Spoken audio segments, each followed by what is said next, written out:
तो आज हम पढ़ेंगे कक्षा 9वीं का अध्याय 7। तो चलिए देखते हैं। बहुकोशिकीय संरचना, ये संरचना है बहुकोशिकीय संरचना उत्तक का। बहुकोशिकीय संरचना उत्तक। तो पहला है सही विकल्प चुनें। मैं अध्याय शुरू होने से पहले यह कहना चाहती हूँ कि प्लीज़ आप मेरे चैनल को सब्सक्राइब, लाइक एंड शेयर ज़रूर करें। बहुत ही सुंदर पीडीएफ और नोट्स आपको प्रोवाइड हो जाएंगे। आप मेरे डिस्क्रिप्शन में जाकर कांटेक्ट करें। तो चलिए देखते हैं। कक्षा 9वीं का अध्याय 7 बहुकोशिकीय संरचना उत्तक। ये क्या है? संरचना है। यहाँ पर संरचना हो गए हैं, ये संरचना है। आप इन्हें संरचना कर लेंगे। क्या कर लेंगे? संरचना बहुकोशिकीय संरचना उत्तक।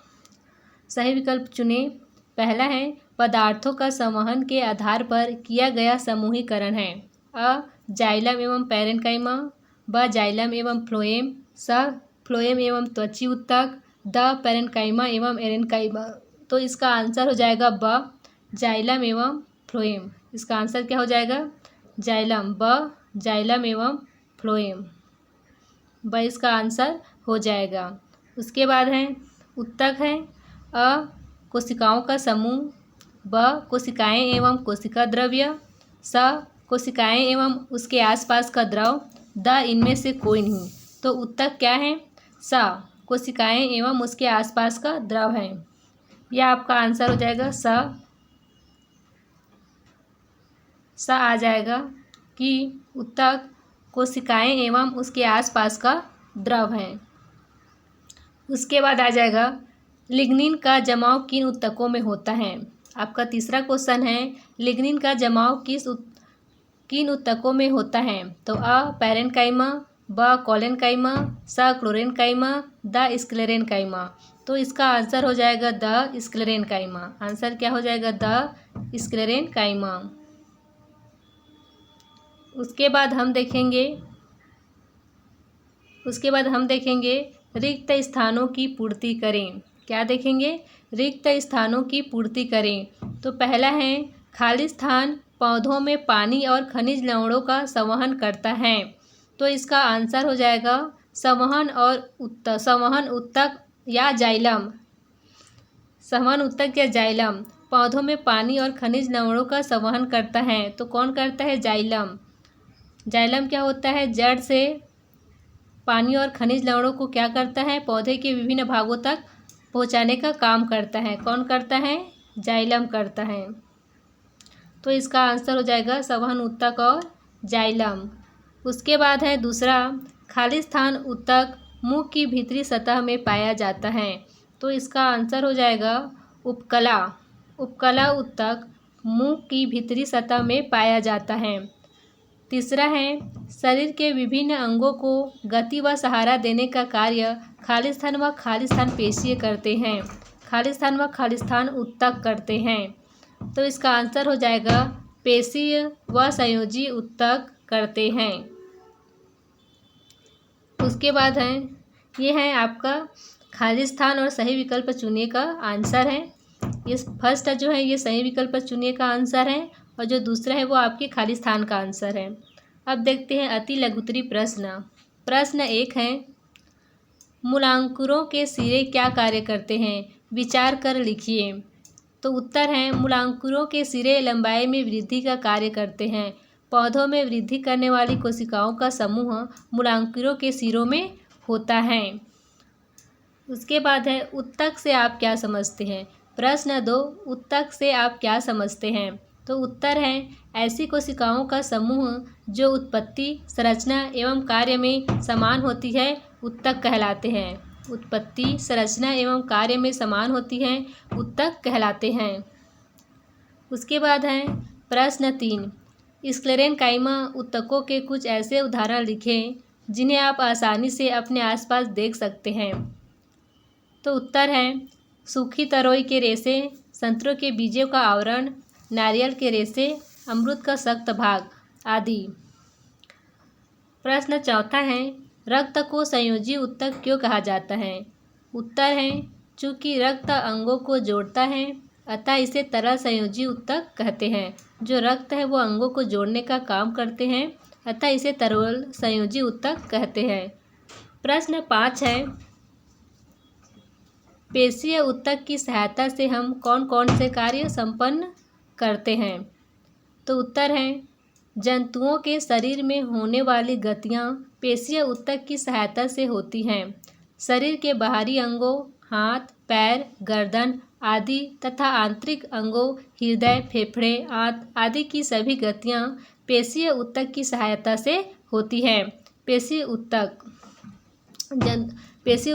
क्या क्या करने में मदद करता है? जैसे कि शरीर की बाहरी भाग है, बाहरी अंग है, हाथ, पैर, गर्दन आदि तथा आंतरिक अंगों जैसे हृदय है, फेफड़े हैं, आंत है आदि की सभी गतियाँ क्या होती है? पेशीय ऊतक की सहायता से होती है।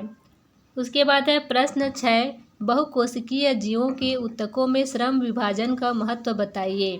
उत्तर है, भिन्न भिन्न प्रकार के ऊतकों में कार्यों के बंटवारे की प्रक्रिया श्रम विभाजन कहलाती है। बहुकोशिकीय जीवों के ऊतकों में श्रम विभाजन होने से कार्य में सरलता होती है तथा ऊतक विशेष को क्षमता से अधिक कार्य करने की नौबत नहीं होती है। प्रश्न 1 है, अब देखिए, पादप ऊतकों के समूहीकरण को ध्यान में रखते हुए नीचे बने फ्लो चार्ट को पूरा करें। तो देखते हैं, पूरा करते हैं। क्वेश्चन इसमें सीधा उत्तर दे दिया गया है। तो स्थायी पादप ऊतक है, इनकी कोशिकाओं में विभाजन की क्षमता नहीं या बहुत कम होती है। उसके बाद है आधार विभाजन व विभेदन। तो 2 प्रकार के होते हैं, सरल ऊतक और जटिल ऊतक। तो हम देखते हैं सरल ऊतक। तो विशेषता क्या है सरल ऊतक की? इन ऊतकों में एक ही प्रकार की कोशिकाएं होती है सरल ऊतकों में। और जटिल ऊतकों में क्या होती है? इसकी विशेषता है इन ऊतकों में एक से अधिक प्रकार की कोशिकाएं होती है। सरल ऊतक मतलब एक ही कोशिकाएं पाई जाएंगी उसमें, जटिल ऊतक उसमें एक से अधिक कोशिकाएं पाई जाएगी। सरल ऊतक में स्थिति व कार्य के आधार पर उनको 2 भागों में बांटा गया है। सरल ऊतक को त्वची ऊतक और भरण ऊतक, और जटिल ऊतक को कार्य संवहन के आधार पर 2 भागों में बांटा गया है, जाइलम और फ्लोएम। तो इसमें दिया भरण ऊतक। अब भरण ऊतक भी 3 प्रकार के होते हैं। पहला है मृदुतक पैरेन्काइमा, दूसरा है स्थूल कोणोतक कोलेनकाइमा, तीसरा है दृढ़ूतक स्क्लेरेन्काइमा। उसके बाद हमारा प्रश्न 2, आजकल नवजात शिशु की गर्भनाल आवरण या प्लेसेंटा को प्रयोगशाला में क्यों सुरक्षित रखा जा रहा है? तो उत्तर है, प्रयोगशाला में इसे सुरक्षित इसलिए रखा जाता है ताकि आवश्यकता पड़ने पर गर्भनाल से उस व्यक्ति के स्टेम सेल प्राप्त कर क्षतिग्रस्त कोशिकाओं का प्रतिस्थापन किया जा सके। स्टेम सेल थेरेपी से उस व्यक्ति के अंग बनाए जा सकते हैं जिन्हें शरीर द्वारा अस्वीकार किए जाने की आशंका नहीं होती। अतः अंग प्रत्यारोपण के बाद जीवन भर एंटी इंजेक्शन दवाएं लेने की आवश्यकता नहीं पड़ती। अब आता है प्रश्न 1, पादप व जंतु ऊतकों के कार्यों में समानता बताइए। तो पहला है, पादप ऊतक व जंतु ऊतक दोनों एक प्रकार के द्रव से घिरे रहते हैं जो ऊतक के चारों तरफ का वातावरण होता है। दूसरा है, पादप ऊतक पौधों के व जंतु ऊतक जंतुओं के विभिन्न जैविक कार्यों को संपादित करते हैं तथा जाइलम तथा अस्थि दोनों ऊतक हैं जो क्रमशः पौधे एवं जंतु को सहारा देने का काम करते हैं। तीसरा है, पौधे के प्रकाश संश्लेषण करने वाले भाग तथा जंतुओं की आँख में ऐसी क्षमता है कि वे प्रकाश की मदद से कार्य करते हैं। पत्ती को प्रकाश संश्लेषण हेतु प्रकाश की जरूरत होती है जबकि आँखों को देखने की हेतु। चौथा है, रेशे युक्त ऊतक तथा जंतु में पेशियां तथा पौधे के संवहन ऊतकों में पाए जाने वाले रेशे भरण पदार्थ जैसे काम करते हैं। यह दोनों सहारा तथा लचीलापन देने के साथ ही एक भाग को दूसरे भाग से जोड़ने का काम भी करते हैं। इनमें शीघ्र करने का गुण होता है जिससे वृद्धि व मरम्मत की प्रक्रिया आसान होती है। प्रश्न 2 है, किन्हीं 3 ऊतकों के कार्यों को अपने शब्दों में लिखिए। तो आप प्रश्न अति लघु उत्तरी प्रश्न क्रमांक 4, 5 देखेंगे। लघु उत्तरीय प्रश्न क्रमांक 1 व 2 तथा दीर्घ लघु उत्तरीय प्रश्न क्रमांक 1 देखेंगे इसके आंसर के लिए। प्रश्न 3 है, उत्तकों के अध्ययन के ऐतिहासिक परिप्रेक्ष्य पर एक टिप्पणी लिखें। 1799 में मार्गी फ्रैंकोइस जेवियर बिचट ने मनुष्यों के शरीर में रोगग्रस्त क्षेत्र की भीतरी संरचना से संबंधित प्रेक्षण लेते समय परस्पर गूंथी हुई संरचना हेतु उत्तक नामकरण किया। किसने किया? 1799 में मार्गी फ्रैंकोइस जेवियर बिचट ने मनुष्य के शरीर में रोगग्रस्त क्षेत्र की भीतरी संरचना से संबंधित प्रेक्षण लेते समय परस्पर गूंथी हुई संरचनाओं हेतु उत्तक टिश्यू नामकरण किया। नेहेमिया ग्रीव 1641 से 1712 के अनुसार पादप के 2 तरह के जैविक हिस्से होते हैं। प्रथम मज्जापीत तथा दूसरा काष्ठीय उड़ी। स्लीडन व स्वान 1838 के अध्ययन भी ग्रीव के समान थे। वनस्पति शास्त्री नेगेली ने स्टेबल तथा फॉर्मेटिव उत्तकों की संकल्पना दी। पृथक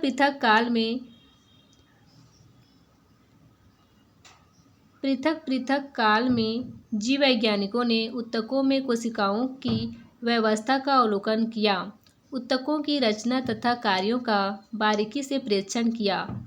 उत्तकों का विस्तृत अध्ययन करने हेतु जीव वैज्ञानिकों ने उनकी व्यवस्था तथा कार्यों को मुख्य आधार माना। उन्होंने पादप उत्तकों व जंतु उत्तकों का दोनों का अध्ययन किया। प्रश्न 4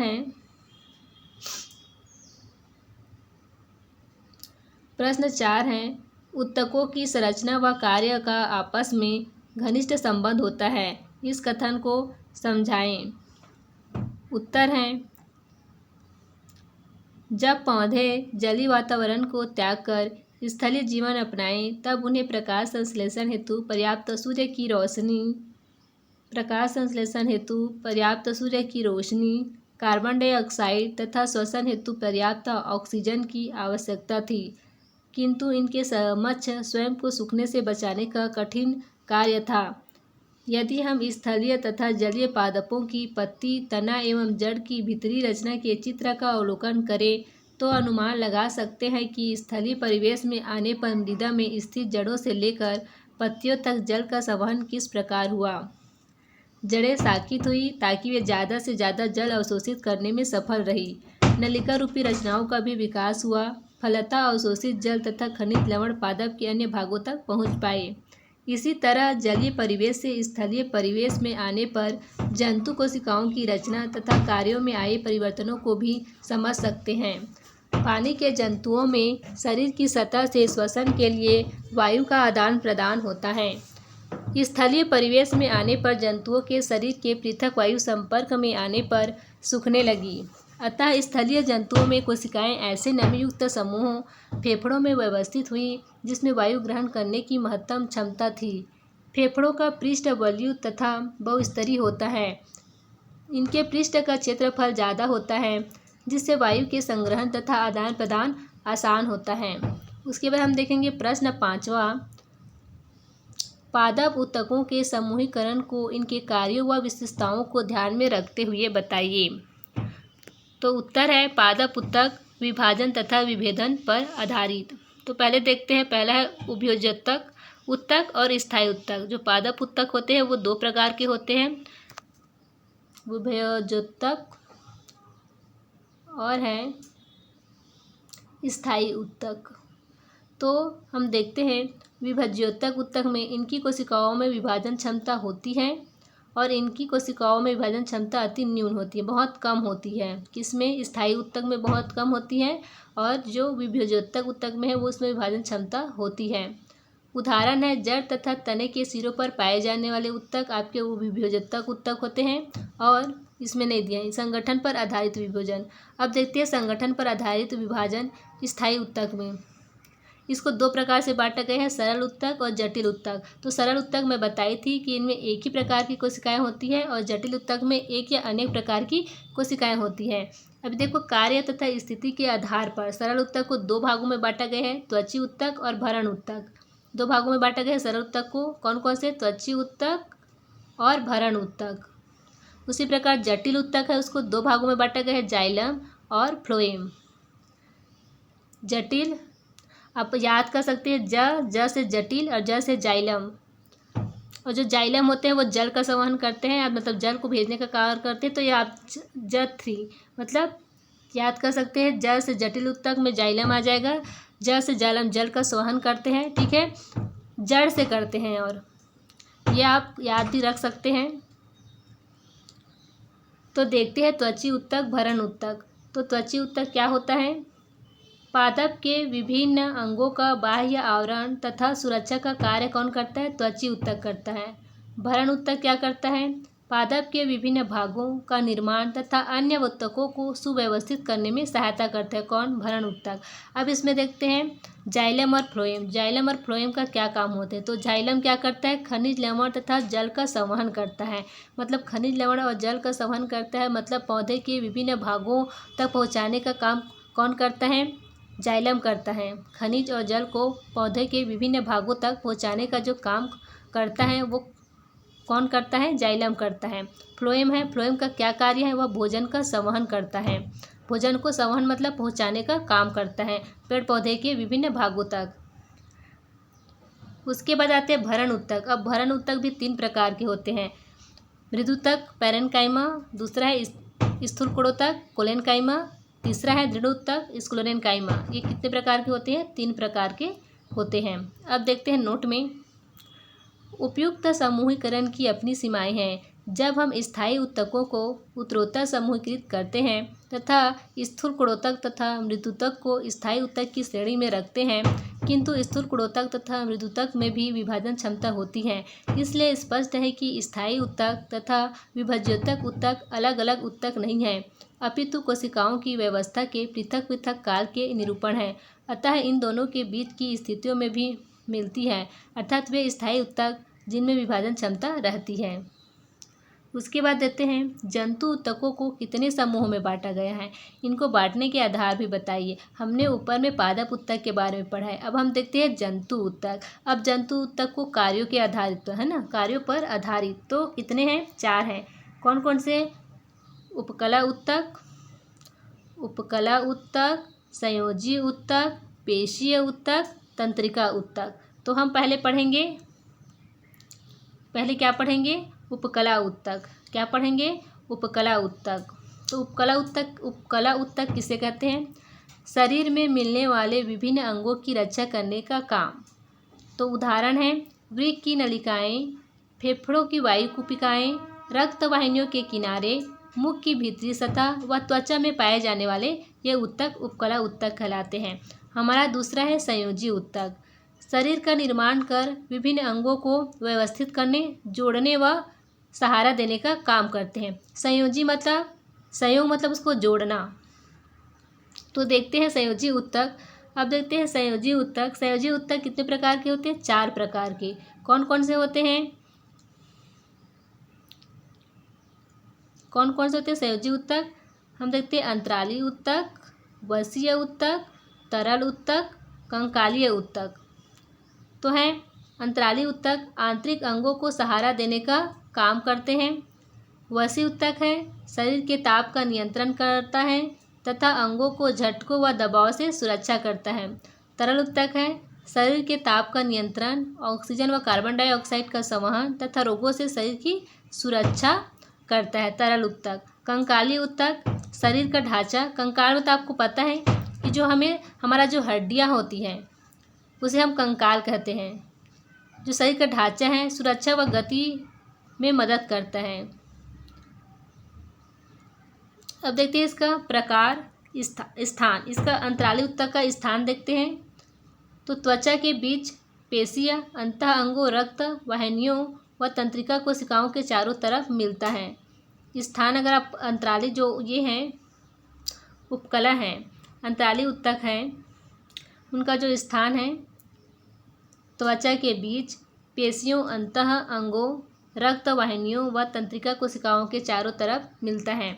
उसके बाद है वसीय ऊतक। वसीय ऊतक मतलब वसा, शरीर के ताप का नियंत्रण करता है तथा अंगों को झटकों व दबाव से सुरक्षित करता है। वसी मतलब वसीय ऊतक। स्थान है त्वचा के नीचे मिलता है। आप देख सकते हैं बहुत ज़्यादा मांस हो जाता है जिसको बोलते हैं, वही आपका है। उसके बाद है तीसरा तरल ऊतक। ये क्या करते हैं, शरीर के ताप का नियंत्रण, ऑक्सीजन व कार्बन डाइऑक्साइड का संवहन तथा रोगों से शरीर की सुरक्षा करते हैं। और इसका प्रकार है 2 प्रकार के, रक्त और लसिका। रक्त। उसके बाद है चौथा कंकालीय ऊतक, शरीर का ढांचा बनाने व सुरक्षा गति में मदद करता है। प्रकार है अस्थि और उपास्थि। उसके बाद देखेंगे हम संयोजी ऊतक के बाद है हमारा पेशीय ऊतक। शरीर के विभिन्न अंगों को गति देने का काम करते हैं। जो पेशीय ऊतक होते हैं वो शरीर के विभिन्न अंगों को गति देने का काम करते हैं। तो देखते हैं ये कितने प्रकार के होते हैं। ये 3 प्रकार के होते हैं। कौन कौन से होते हैं आपके, रेखित पेशी, अरेखित पेशी, हृदय पेशी। अब देखते हैं रेखित पेशी। गर्दन, पैर, हाथ पैर से जुड़ी जो पेशियाँ होती है उसको हम रेखित पेशियाँ कहते हैं। रक्त वाहिनियाँ श्वास नली, आहार नली आदि में मिलती हैं, ये आपकी क्या होती है, अरेखित पेशियाँ होती हैं। हृदय पेशी हृदय में मिलती है, जो हृदय पेशी होती है वो हृदय में मिलती है। तो इनके कार्य देखते हैं। कार्य है हमारी इच्छा के अनुसार कार्य करती है। ये क्या है, रेखित जो पेशी होती है वो हमारी इच्छा के अनुसार कार्य करती है, और अरेखित होती है हमारी इच्छा के तबियत कार्य नहीं करती है। और ये हृदय पेशी है, जीवन भर कार्य करती है। ये रहा आपके जंतु ऊतक। तो कितने प्रकार के होते हैं जंतु ऊतक, 4 प्रकार के होते हैं। पहला है उपकला ऊतक, दूसरा है संयोजी ऊतक, तीसरा है पेशी ऊतक, चौथा है तंत्रिका ऊतक।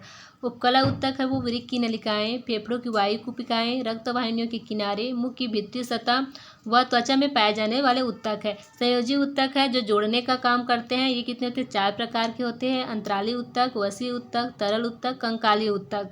तो आपको पता है अंतराली ऊतक मतलब आंतरिक भागों में पाया जाता है, जैसे कि पेशियों, अंगों, रक्त वाहिनियों। वसी ऊतक हैं ये त्वचा के नीचे पाए जाते हैं। जो आपका तरल ऊतक है, रक्त होते हैं, लसिका होते हैं, वो होते हैं। कंकाली ऊतक मतलब आपकी हड्डियाँ, अस्थि है, उपास्थि हैं, ये हमें चलने में मदद करते हैं। उसके बाद आता है आपका पेशीय ऊतक, शरीर के विभिन्न अंगों को गति देने का काम करते हैं। ये भी 3 प्रकार के होते हैं, रेखित पेशी, अरेखित पेशी, हृदय पेशी। जो हृदय पेशी वो हृदय में मिलती है। अरेखित पेशी मतलब रक्त वाहिनियों में मिलती है, और ये हमारे बिना इच्छा के कार्य करती है। रेखित पेशी होती है गर्दन, पैर, हाथ, ये हमारी इच्छा के अनुसार कार्य करती हैं। उसके बाद चौथा है तंत्रिका ऊतक। तंत्रिका ऊतक में क्या है, शरीर के विभिन्न अंगों में संवेदनाओं व उद्दीपनों का संवहन करने का काम करता है। मतलब हमारे जो संदेश हैं मस्तिष्क तक, मेरुरज्जु तक पहुँचाने का जो काम होता है वो कौन करता है, तंत्रिका ऊतक करता है। देखो शरीर के विभिन्न भागों में पाई जाने वाली तंत्रिका कोशिकाओं के समूह से बना होता है। कोशिकाओं के समूह से क्या बनता है, आपका तंत्रिका बना होता है। उसके बाद है हमारा प्रश्न 7वां, क्या आप जंतु व पादप ऊतकों को किन्हीं अन्य प्रकारों में वर्गीकृत कर सकते हैं? इसके लिए आप किन आधारों को चुनेंगे? तो उत्तर है आधुनिक युग में प्रचलित समस्त जंतु ऊतकों का नामकरण तथा विवरण मैरी फ्रांकोइस जेवियर बिसट। क्या नाम था, मैरी फ्रांकोइस जेवियर बिसट 1799 के विवरण के समान है। इससे 1 शताब्दी पूर्व वैज्ञानिकों ने पादपों तथा जंतु ऊतकों का अवलोकन किया तथा उनका विवरण पृथक पृथक शब्दावली में उनके पृष्ठ की बनावट, रचना तथा कार्यों पर आधारित था। स्लेडेन व स्वान 1838 के निष्कर्ष भी मिलते जुलते थे। हम जंतु व पादप ऊतकों को भोजन तथा पानी के संवहन की दिशा को आधार मानकर भी वर्गीकृत कर सकते हैं, जैसा कि वनस्पति शास्त्री नागेली ने किया था। किन अध्ययन की सुविधा की दृष्टि से आधुनिक वर्गीकरण सर्वोत्तम है? तो ये रहा आपका कक्षा 9वीं का अध्याय 7 का क्वेश्चन आंसर। बहुत बहुत धन्यवाद। अगर आपको यह वीडियो पसंद आया हो तो प्लीज़ चैनल को लाइक, सब्सक्राइब एंड शेयर ज़रूर कीजिए। Thank you so much channel को देखने के लिए।